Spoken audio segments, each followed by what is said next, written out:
Hi, it's Katie Sariani Bowl, and I'm back with Katie Stories number 36. I'm going to take a little break from talking about the healing process that I unraveled over 14 years. I'm just about at the end of that, but I just want to pop in and tell you a little bit about my dad, Frank Sariani, also known as Bugsy, Frank Furious, Amazing Frank. He had all kinds of nicknames. He was a true legend, and I want to tell you a little bit about why I think that what makes him a legend. When my dad was born, his parents had come from Italy, but they had actually ran away together. It was really scandalous. Mocking with her 3 kids, left her blind husband behind, and Pa left his wife and 5 kids behind. And they had this boarding house and had more and more kids. My dad was given away at age 1 to his godparents to be raised because she had too many babies to care for. And then she brought him back at age 4. And, it was a big court battle, and it was really difficult for him to transition in with that family. But he loved them because by the time he went off to war, and came home from the war just exhausted at age 26. He sailed from the Queen Mary and took the train across Canada, and they were all waiting for him on the tarmac, and he knew he belonged in that family.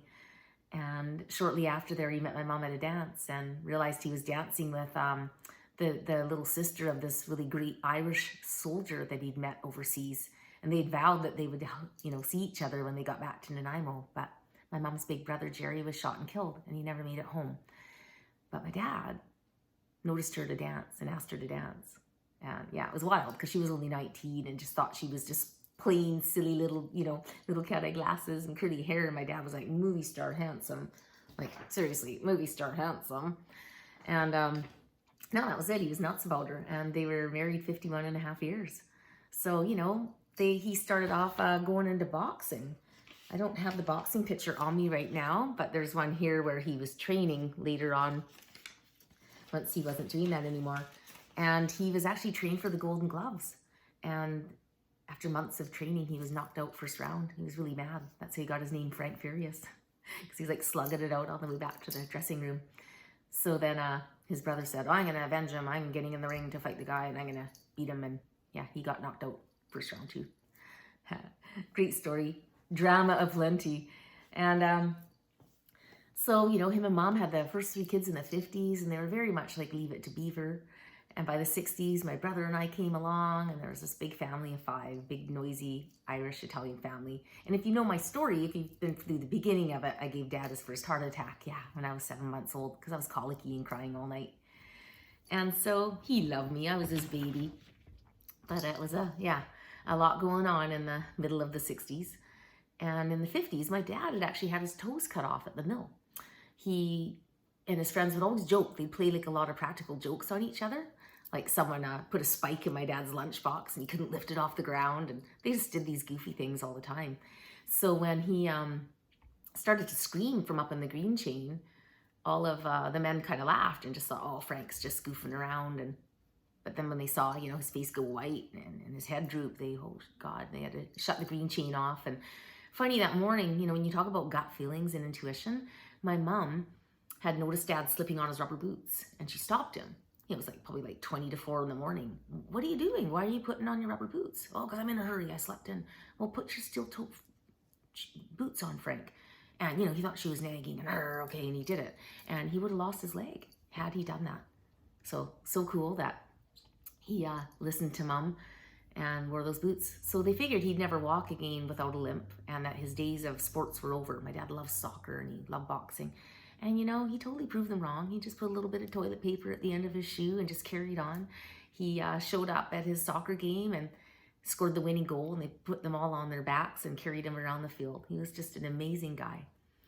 And then, as we went on to the 70s, he was just a proud father of this beautiful family of 5.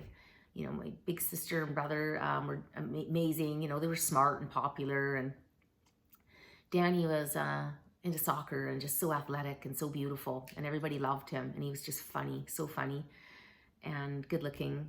And he was being, scouted for soccer and things for the Whitecaps. And his dream, of course, was to go to Manchester. And my mom was having some trouble, and she really, it's just looking back, she wouldn't leave the house and had a lot of trouble. I'm not going to go into that right now because it isn't some of my earlier stories. And sometimes it's hard to talk about, and I don't have enough time anyway, so you'll have to watch one of my older stories. Yeah, these years started to get really difficult, and that's when Dad's gambling started to increase. He was betting on the horses and going to an illegal gambling club in town.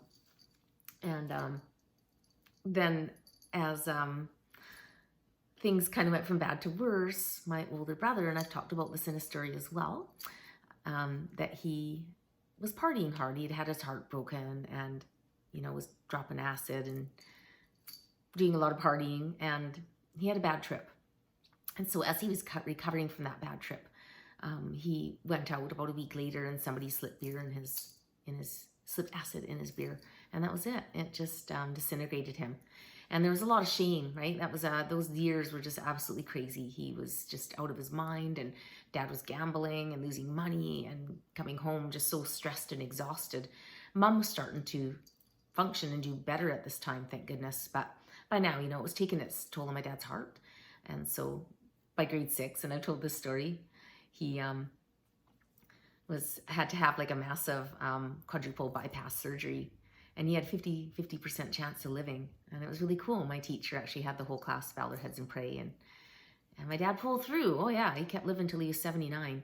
He had 9 heart attacks. He died of his 9th one. That's why they called him Amazing Frank.